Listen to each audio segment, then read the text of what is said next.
ছিপ এই হাতে এক ছিপ, দুই ছিপ নিয়ে মাছ ধরার প্রিপারেশনে আমরা যাচ্ছি।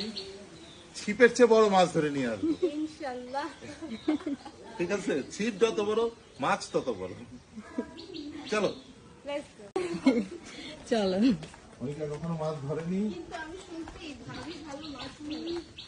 আমি তো ভাইয়া ক্যাম্পাসেও মাছ ধরতাম, জাহাঙ্গীরনগরে আমার বসি ছিল হলের মধ্যে। তাই নাকি? তাড়াতাড়ি করতেছে গো। এই যে সুফুকা চাচু হচ্ছে। অনিকা ধরো ধরো, ওই পুকুরে কি এর চেয়ে বড়? ওই পুকুরে? হ্যাঁ ভাইয়া, তাহলে ওই পুকুরে যাওয়া উচিত ছিল। তুই কিন্তু ওইটা তো ভাইয়া পানি কম, তো ওইটাতে ছেড়ে দে এই মাছটা, থাক, তুলে ফেলেন ভাইয়া। না ধরো, তুমি এটা ধরো, মারা যাবে তুমি না। নাও। ভাই এইটা ইয়া হচ্ছে। কি মারা যাবে? কালকে আমরা জামাই ধরতে পারে না, আজকে ফুলে ধরছে। ছেড়ে দে।